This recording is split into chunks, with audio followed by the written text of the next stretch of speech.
Good morning प्यारे बच्चों। कक्षा 10 मैथ वाले एक्सरसाइज हमारी 3.4 चली थी। विलोपन विधि से दो चरों वाले रैखिक समीकरण को हल करना। तो कल आपको क्वेश्चन कराए थे, घर के लिए भी आपको होम एग्जाम दिया था। अब नेक्स्ट क्वेश्चन चलेगा आपका चौथा, क्वेश्चन नंबर सेकंड का फोर्थ पार्ट। इसमें दिया है मीना 2000 रुपए निकालने के लिए बैंक गई।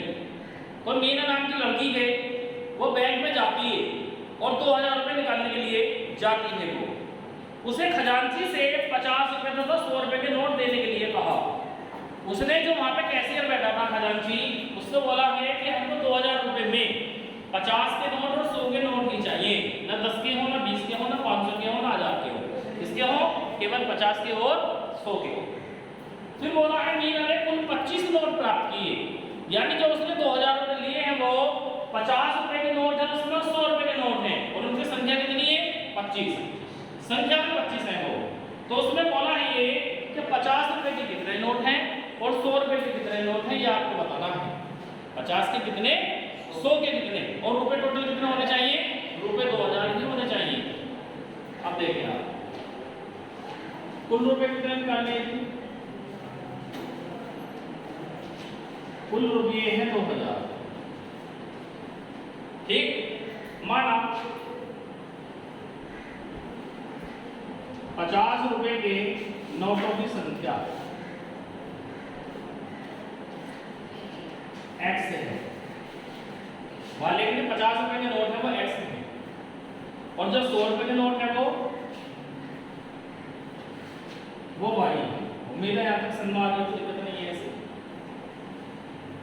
टोटल नोट कितने हैं? 25। रुपए कितने हैं? 2000। कितने कितने के हैं? 50 के और 100 के। 50 के नोटों की संख्या x, 100 के नोटों की संख्या y। यदि 50 रुपए के दो नोट हैं तो रुपए कितने बने? 50 गुणा 2 100, यानी 50 रुपए में नोटों की संख्या को गुणा कर दो तो रुपए बन जाएंगे। कॉमन बात है। आपने कहा कि 100 रुपए के 10 नोट है आपके, तो कितने रुपए बने? 100 के 10 में गुणा कर दो 1000 बन जाएगा।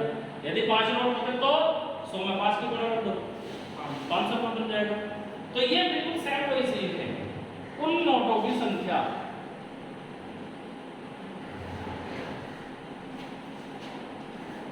ये 25 है, ये अपने पास से नहीं लिख रहे हैं, क्वेश्चन में दिया कि 50 रुपए के और 100 रुपए के जो नोट हैं उनकी कुल संख्या 25 होनी चाहिए। तो हमारे पास में 50 रुपए के नोट कितने? x, 100 रुपए के नोट कितने? y। जब मैं इन दोनों को जोड़ूंगा तो वो 25 के बराबर होगा कि नहीं होगा? समीकरण नंबर 1 पर अगर से सोचे आप 2000 रुपए है मेरे पास में और नोट है टोटल के टोटल गिनती में 25। 50 रुपए के कितने नोट हैं? x। 100 रुपए के कितने नोट हैं? y। और जब मैं उन दोनों को एक साथ करूंगा तो कितना होना चाहिए? 25। एक साथ का मतलब है प्लस कर देंगे। क्लियर? एंड रुपए कितने थे? 2000। तो 50 रुपए के कितने नोट हैं? x। 100 रुपए के कितने नोट हैं? y। तो 50 रुपए को जब मैं नोटों को रुपयों में चेंज करूंगा तो 50 में नोटों की संख्या मैंने गुणा कर दी, तो 50 x रुपए हो गए, ये 100 y रुपए हो गए, और टोटल रुपए कितने हैं? 2000। 50 जो 50 रुपए के जो नोट है उनके रुपए बना लो। तो कैसे बनेंगे? 50 में x की गुणा कर दो रुपए बन जाएंगे, 100 में y की गुणा कर दो रुपए बन गए। अब इन जब मैं दोनों रुपयों को जोड़ूंगा तो वो 2000 ही होने चाहिए, न कम हो न ज्यादा। क्लियर? तो 50 से इसको सारे को भाग दे लो।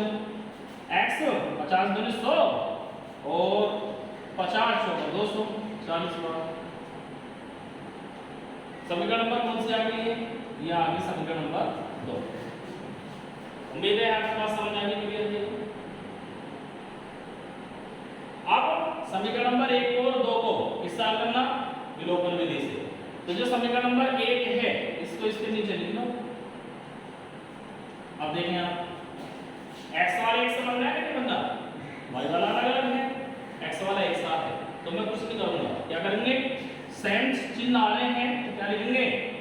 घटाने पर। ये माइनस हो जाएगा, x x कर गया, प्लस के 2 माइनस के 1, एक y बचा प्लस का, 40 में से 25 घटा लो, कितना बचे 15। तो y बराबर कितना आ गए 15। तो 15 y क्या था, y था 100 रुपए के नोट। तो 100 रुपए के नोट कितने 15। टोटल रुपए कितने थे 2000। जब 100 रुपए के 15 नोट है तो रुपए कितने बने 1500 बन गए। बाकी कितने बचे 500। 50 रुपए के क्या नोट बनेंगे 10। तो x का मान 10 आएगा। अब देख लेते हैं तो समीकरण 1 से x प्लस y कितना है 25। x प्लस 15 बराबर 25। x बराबर 25 माइनस 15। x बराबर कितना आ गया 10। तो 50 रुपए के नोट की संख्या कितनी है x, और x का मान कितना आया 10। तो 10 नोट है ये। और 100 रुपए के नोटों की संख्या y, और y का मान कितना आया 15 25 हो गए। अब देखें आप 15 10 25 कुल 25 नोट हुए कि नहीं हुए। 15 की जब नोट 100 के हैं तो 1500 ही हो गए। 50 नोट 10 के हैं 500 ही हो गए। 1500 और 500 कितने होते हैं 2000। ये तो क्वेश्चन दिया था कि रुपए 2000 होने चाहिए, संख्या में 25 होने चाहिए, और 50 रुपए के कितने हो 100 रुपए कितने हो। मेरे यहाँ तक समझ आ गया क्लियर। ये नेक्स्ट में दिया है ये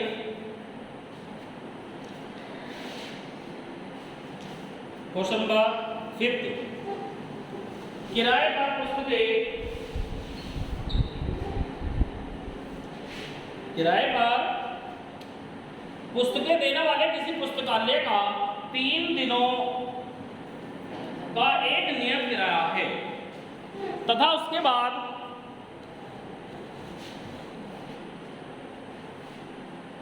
अतिरिक्त दिन का अलग किराया है। सरिता ने 7 दिनों तक एक पुस्तक रखने के लिए 27 रुपए अदा किए, जबकि सूसी ने एक पुस्तक 5 दिनों तक रखने के लिए 21 रुपए अदा किए। नियत किराया तथा प्रत्येक अतिरिक्त दिन का किराया ज्ञात कीजिए। इसका लास्ट एक्सरसाइज में मैंने एक क्वेश्चन कराया था ट्रेवल वाला, यात्रा वाला, कि कोई कार है या बस है उसको हम किराए पर लेके जाते हैं तो उसका एक नियत क्या था रेट था। फिर उससे अतिरिक्त पर प्रति किलोमीटर हमको अलग से रुपए देने पड़ रहे थे। ये सेम उसी प्रकार का क्वेश्चन है। अब इसमें बोला है कि कोई लाइब्रेरी है, लाइब्रेरी में आप क्या करेंगे 3 दिनों तक का एक नियत किराया है।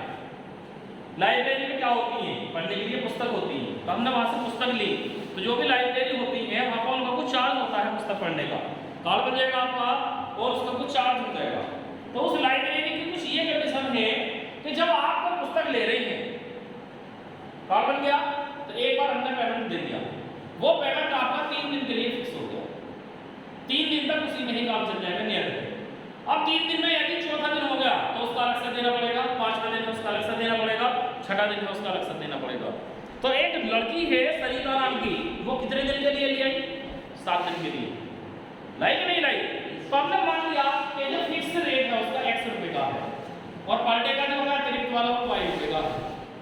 तो 7 दिन में से 3 दिन घटाए लो, क्योंकि 3 दिन के लिए तो हमारा नियत ही है, तो 3 दिन तो हम नियत वाले में पढ़ लेंगे। तो 100 रुपए तो हमारे 3 दिन के लिए देंगे और 5 रुपए तो हमें 3 दिन से ऊपर के लिए देंगे। तो कितने दिन रखे उसने किताब 7 दिन। कितने दिन बचे ऊपर के 4 दिन, तो 4 दिन का उसको एक्स्ट्रा देना पड़ेगा। बात क्लियर है।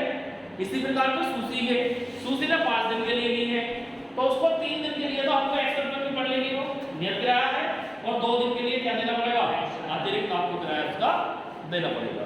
इस प्रकार इनकी क्वेश्चन हमारी प्राप्त हो जाएंगे। देखें आप लोग, माना नियत किराया कितने रुपए का है 100 रुपए का तथा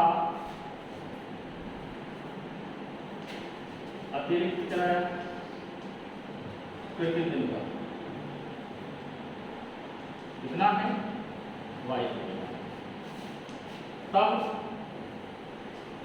सरिता के लिए दिन को लाई 7 दिन के लिए, तो 3 दिन के लिए तो नियत किराया है 100 रुपये में हमने पढ़ ली 3 दिन।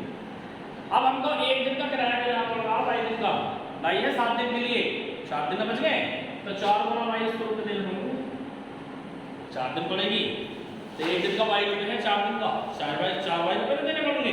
अब ये टोटल पेमेंट कितना देगा ये हमारा 27 रुपये का, तो नियम किराया प्लस 4 दिन का किराया 27 रुपये टोटल पे कर दिए।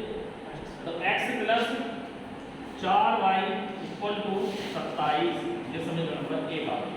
अब इसमें 3 की गुणा ना करें शुरू वाले में, क्यों?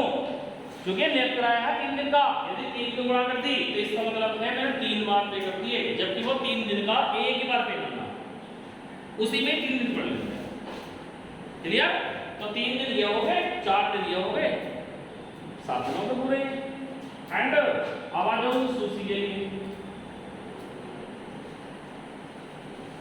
सूसी क्या है? 5 दिनों के लिए, तो 3 दिनों को देगा, 5 दिन के लिए 2 दिन बचे और रुपए देगा ही है वो 25, 21 सूरी 25 नहीं है 21। ये समीकरण नंबर आपके दो प्राप्त हो गई। क्लियर? अब समीकरण नंबर 1 और 2 को आप हल करेंगे तो x प्लस के 4y इक्वल टू 27, ये समीकरण नंबर 1 इसके नीचे लिखिए। अब x दोनों एक से बदलेंगे, तो क्या करेंगे? घटाने, माइनस माइनस माइनस कर गए, प्लस के 2 माइनस के 4, माइनस के 2 बचेंगे, प्लस के 21 माइनस के 27, माइनस के 6 बचेंगे। जब 2 से इसको काटेंगे माइनस के 6 बटे माइनस के 2, 2 के 6, 3 आ गए 3, तो 3 क्या आया?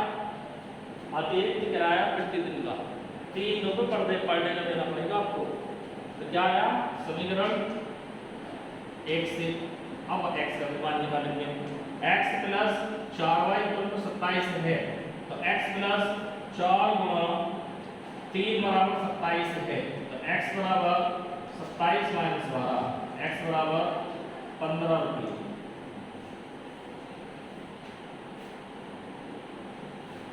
ये अब लिखें आप, तो नियत किराया क्या था?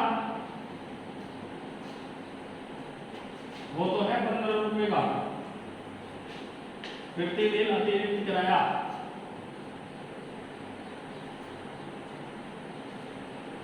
क्या था? y कितना है? 3 रुपये।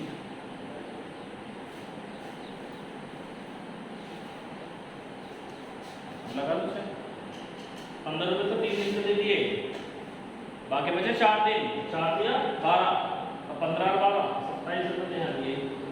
अब 5 दिन को चाहिए तो 3 दिन जो देंगे 15, 2 दिन बचे 3 दूनी 6, 15 और 6 21, ये दे। बात समझ आ गई है? यदि हमको 4 दिन के लिए लानी होती तो 3 दिन के 15 और 1 दिन के 3, 18 रुपये दे। बात समझ आ गई है? तो ये भी जो हमारी एक्सरसाइज है ये भी हमारी खत्म हुई। एक क्वेश्चन था इसमें, क्वेश्चन नंबर 3। क्वेश्चन नंबर 3 में मुझे कुछ समझाना है, इसी वजह से मैं सबसे लास्ट में करा रहा हूँ इसको। ये बहुत ज़्यादा इंपॉर्टेंट है क्वेश्चन नंबर 3, और इसका जो एग्जाम नंबर 13 है पेज नंबर 62 पे, ये कई बार आपको बोला एग्जाम आ चुका, 2019 में भी 20 में भी 19 में आया था ये एग्जाम नंबर 13, सेम इसी प्रकार है, बहुत इंपॉर्टेंट क्वेश्चन है ये, और समझने के लिए थोड़ा। इसमें दिया है 2 अंकों की संख्या के अंकों का योग 9 है, कोई 2 अंकों की संख्या दे दी, जैसे 11, 25, 79, 89, 99, 90, 12, 92, 88, 85, कोई भी हो सकती है जिसमें हमारे 2 अंक होते हैं। तो इसमें बोला है कि उनके अंकों को यदि मैं जोड़ दूं तो वो 9 के बराबर आते हैं। ठीक है, इस संख्या का 9 गुना उस संख्या के अंकों को पलटने से बड़ी संख्या का 2 गुना है, वह संख्या ज्ञात कीजिए। जब मैं किसी संख्या के अंक उल्टूंगा, कोई संख्या 12 है तो उसके अंक जब मैं उल्टूंगा तो 21 हो जाएगी, 98 है तो 89 हो जाएगी, 17 है तो 71 हो जाएगी, 15 है तो 51 हो जाएगी। इस तरह से बोला है कि उसके अंक उलटने हैं। तो जब अंक उल्टेंगे तो हमारी समीकरण बनेगी, वो समीकरण ही आपको बतानी है सोल्व करके कि हमारी पहली जो संख्या है वो ठीक है। अब देखिए इसमें होता क्या है, जो 2 अंकों की आपकी संख्या है, 2 अंकों की हो या 3 की हो, उस सबके लिए मैं समझा रहा हूँ आपको। आप इसी प्रकार इन क्वेश्चनों को देखें, जिस नज़रिए से मैं बतला रहा हूँ, तो सभी के सभी क्वेश्चन आपके सोल्व हो जाएंगे। तो देखें आप, कोई आपको 2 अंकों की संख्या दे दी, जैसे 12। तो जो फर्स्ट में होता है ये तो होता है इकाई, और जो सेकंड में होता है वो होता है दहाई। यानी हम इसको सीधा आपकी तरफ से गिनना शुरू करते हैं हमेशा, इधर से भी गिनते इधर से गिनना शुरू करते हैं। यदि ये यहाँ पर कोई और होता तो ये हमारा सैकड़ा होगा।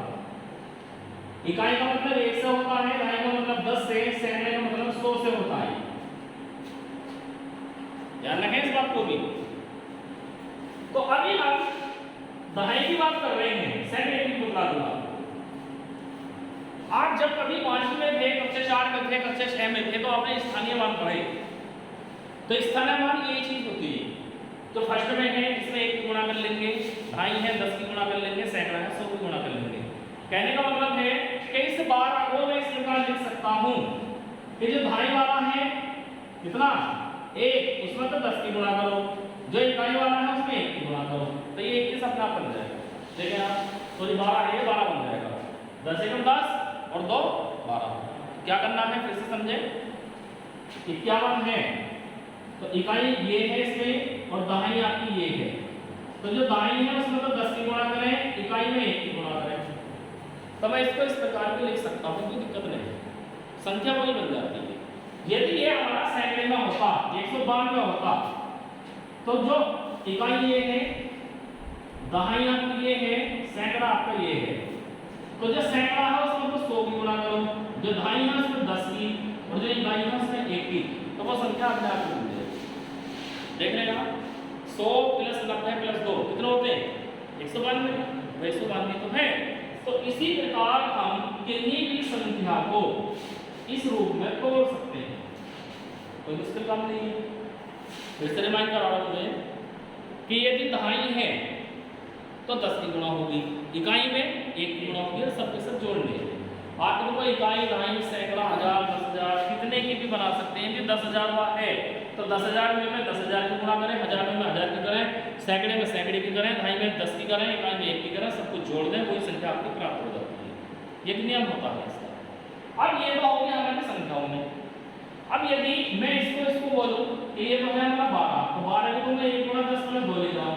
अब यदि मैं इसको उल्टा कर दूं तो अब 2 में 2 की गुणा करने के लिए इस प्रकार है ऐसे। अब 12 में 21 को फर्क ना होगा, जब संख्या उलट देंगे योगफल तो 3 ही आएगा दोनों का, 1 + 2 3 होता है और 2 + 1 भी 3 होता। लेकिन जब मैं संख्या उल्टूंगा तो इनके सेंस बदल जाएंगे। ऐसा भी हो सकता है कि कम हो जाए, ऐसा भी हो सकता है ज्यादा हो जाए। यदि संख्या 21 होती तो उल्टी 12 बन के कम हो गई, और यदि 12 है तो उलटने पे 21 होगी, बढ़ भी सकती है, हो सकता नहीं हो सकता। तो अब ये हमको एक जनरल बात निकालनी है क्या। अब जो मेन बात है मैं उसको आता हूं। जो मेन चीज है मैं मेन चीज पर आता हूं क्या, देखिए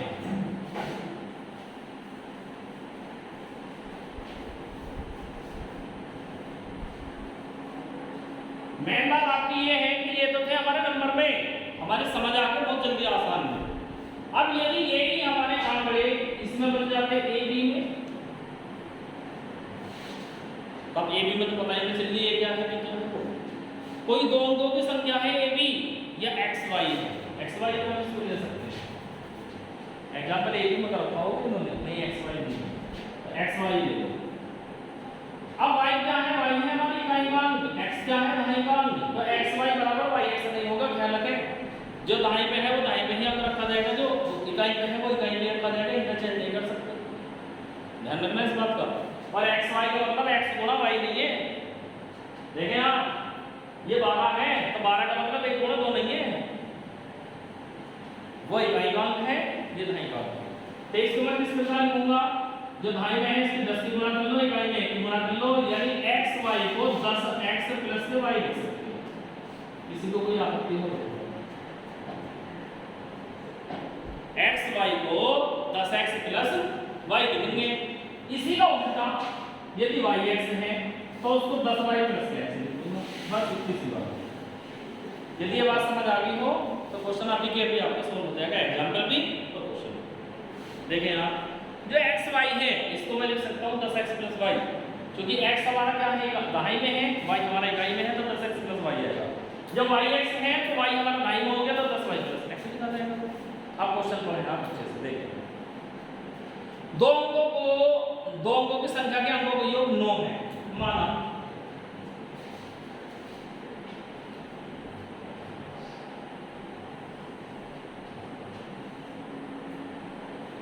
दो अंकों की संख्या क्या है?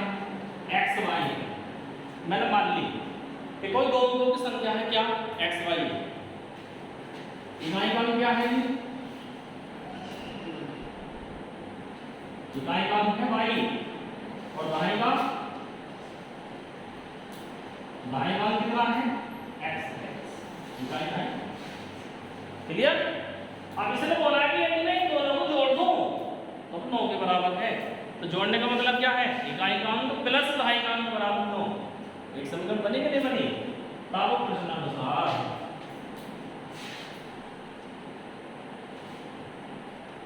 तो गणित में क्वेश्चन करना इतना मुश्किल नहीं होता। मुश्किल होता है उस लैंग्वेज को पढ़ना। फिर क्वेश्चन में हमको दे क्या रखा है कि हमारे क्वेश्चन की भाषा अच्छे से समझ आ गई तो हम उसको अपनी भाषा में लिख लेंगे। यदि आपको क्वेश्चन की सेंस ही समझ में नहीं आ रही है कि क्वेश्चन क्या कर रहा है, हमको करना क्या है, दिया हुआ क्या है, तो आप क्वेश्चन को सोल्व नहीं कर सकते। क्योंकि मैथमेटिक्स कभी रटा नहीं जाता, वो अच्छे से समझा जाता है। यदि आपने ये क्वेश्चन अच्छे से समझ लिया तो इसी का आधारित आप 15 क्वेश्चन अपने आप ही कर लेंगे, आंकड़े जोड़ जोड़ के, स्टेप बाय स्टेप। तो अब क्या आएगा? x plus y equal to 9। समीकरण नंबर 1। इसने बोला है दो अंकों की संख्या है और उनका अंकों का योगफल 9 है। समीकरण नंबर 1 बन गई। फिर बोला है इसने इस संख्या का 9 गुना एंड जो पहली संख्या दी है उसका तो 9 गुना। तो संख्या क्या दी थी? x y। जनरली चल रहे हैं। तो जो संख्या दी है उसका तो 9 गुना करो, यानी 9 गुना कर लो। अब इसके अंक कर दो तो जो x y है वो y x हो जाएगी। कितनी हो जाएगी? x y की y x। अब 12 तक कितना हो गई? तो अब क्या बोला है कि संख्या को पलटने से पहले संख्या का 2 गुना है, तो इसके 2 गुने के बराबर हो जाएगी। जो ये संख्या है इसका 9 गुना, इसके अंक रख दो, उसके 2 गुने के बराबर हो। क्लियर? अभी मैंने बताया कि ये x y है, इसको मैं क्या लिख सकता हूँ? 10x plus y। जो ये y x है इसको मैं क्या लिख सकता हूँ? 10y plus x। किसी को कोई दिक्कत हो तो क्वेश्चन हो गया हमारा। दो अंकों की संख्या नहीं है ये, तो इस x y को मैं 10x प्लस y लिखूंगा। जो ये y x है इसको 10y प्लस x लिखूंगा। इकाई इकाई करके अभी समझाया ना, ये लिखना x y और y x, वही मैंने लिखा। अब जब आप इसको सॉल्व करेंगे तो 9/90x प्लस के 9y, 10 दूनी 20y प्लस के 2x, ये ग्राफ हो गया आपका। अब x और y वाले को सभी को एक साथ ले जाएं आप, तो इधर ले आओ। 90x प्लस के 9y माइनस के 2x माइनस के 20y बराबर 0। 90 में से 2 कटेंगे 88 बचेगा, 9 में से 20 कटेंगे 11 बचेगा बराबर 0। अब इसको बराबर में लेके जाएगा। 88x बराबर 11y, 11 × 88 y बराबर 8x आ गया। y बराबर क्या आ गया? 8x। 8 इस y का मान समीकरण नंबर 1 रख लो। क्योंकि प्रतिस्थापन से तेरी सोच की हो जाएगी, हो भी जाएगी, कोई दिक्कत नहीं है। यहाँ पे लिखा नहीं है आपको। लेकिन एक बात और बताऊँ मैं, अभी तो हम एक्सरसाइज पढ़ रहे हैं इसकी, तो हमें पता है कि ये वो चल रही है ग्लोबल। यदि ये क्वेश्चन आ गया तो इसमें लिखा हुआ नहीं है कि ये प्रतिस्थापन से हल करनी है, ग्राफ से हल करनी है या विलोपन से हल करनी है। एक और आएगा वज्र गुणन। तो यदि नाम लिखा आता है तो आप उसी विधि से करें, अदरवाइज एग्जाम में कोई से लगा दें। सभी सा आंसर हमारे बराबर आते हैं, ऐसा नहीं है कम पिएंगे। तो यदि नाम लिखा होता है कि इसको विलोपन विधि से हल कीजिए तो वहां पे प्रतिस्थापन मत लगाना, वहां पे विलोपन ही काम करेगी। और यदि कुछ नहीं आता है, केवल आगे सोल्व इट यानी हल करना है इसको, तो आपकी मर्जी है किसी से जो भी आपको आसान होगा। तो अब इस y को मान बाहर रखेंगे समीकरण कितने से? 1 में मान रखने पर, यानी प्रतिस्थापन लगा रहा हूं क्योंकि प्रतिस्थापन भी करते हैं हम इस तरह से। तो क्या था ये x प्लस वाई बराबर 9, तो y का मान कितना आया 8x, 8x प्लस x बराबर 9, 9x बराबर 9, x बराबर 1 आ गया। अब समीकरण कितने से एक से रखने से दो से रखने को एक से रखने चाहिए। x प्लस वाई बराबर 9 था, x का मान 1 आया, y का मान ज्ञात करना है, तो y का मान कितना आ गया 8, x का मान 1, y का मान 8।